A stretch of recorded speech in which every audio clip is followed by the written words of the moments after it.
ലൂക്കോസ് എഴുതിയ സുവിശേഷം 11-ാം അധ്യായം 1-ാം വാക്യം. അവൻ ഒരു സ്ഥലത്ത് പ്രാർത്ഥിച്ചുകൊണ്ടിരുന്നു.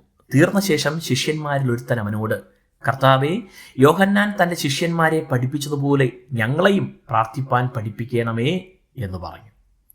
യേശുവിനോട് ശിഷ്യർ പല അപേക്ഷകളും പറഞ്ഞിട്ടുണ്ടെങ്കിലും ഒരുപക്ഷെ അവരുടെ ജീവിതം തന്നെ മാറ്റുന്ന ഒരു അപേക്ഷ ഇതാണെന്ന് നിസ്സംശയം പറയാം. ആ അപേക്ഷയുടെ മറുപടി യേശു നൽകിയതാകട്ടെ ഉടനടിയുമായിരുന്നു.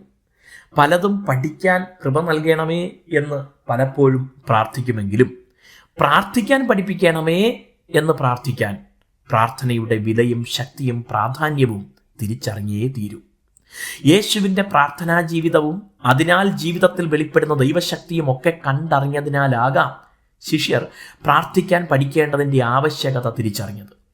എന്തിനാണ് നിങ്ങൾ പ്രാർത്ഥിക്കാൻ പഠിക്കുന്നത് എന്ന് യേശു അവരോട് തിരിച്ചു ചോദിച്ചില്ല. കുറച്ചു കാലം കൂടെ കഴിയട്ടെ എന്ന് പറഞ്ഞില്ല. ഇവിടെ കാണുന്ന ഭാഗം വായിച്ചാൽ ശിഷ്യരുടെ അപേക്ഷ കേട്ടയുടൻ വേറൊരു വാക്ക് പോലും പറയാതെ യേശു അവരെ പ്രാർത്ഥിക്കാൻ പഠിപ്പിച്ചു. യേശു പ്രാർത്ഥിച്ചു കൊണ്ടിരിക്കുന്നത് നോക്കിക്കൊണ്ടിരുന്നിട്ടാണ് തീർന്ന ഉടനെ ശിഷ്യരിൽ ഒരാൾ മറ്റെല്ലാവരെയും പ്രതിനിധീകരിച്ച് ഈ അപേക്ഷ നടത്തുന്നത്.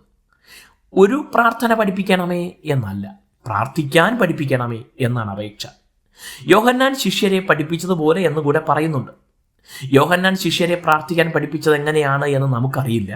ശിഷ്യർ ചോദിച്ചപ്പോൾ യേശു പഠിപ്പിച്ചത് അതുപോലെ തന്നെയാണോ എന്നും അറിയില്ല. എന്നാൽ ദൈവത്തെക്കുറിച്ച്, ലോകത്തെക്കുറിച്ച്, നമ്മുടെ സ്വഭാവത്തെക്കുറിച്ച്, ദൗത്യത്തെക്കുറിച്ച്, ലക്ഷ്യത്തെക്കുറിച്ച്, പാപപ്രലോഭനങ്ങളെയും അതിനാൽ അടിമപ്പെടുത്താൻ കഴിയുന്ന ദുഷ്ടനെയും കുറിച്ച്, ദൈവരാജ്യത്തെക്കുറിച്ചൊക്കെ ഉള്ള നമ്മുടെ കാഴ്ചപ്പാടുകളെ പ്രകാശിതമാക്കുന്ന ഒന്നാണ് അവിടുന്ന് പഠിപ്പിച്ച ഈ പ്രാർത്ഥന. 2000 വർഷങ്ങൾക്കിപ്പുറവും ആ പ്രാർത്ഥന ശക്തവും പ്രവർത്തിക്കുന്നതുമായിരിക്കുന്നു.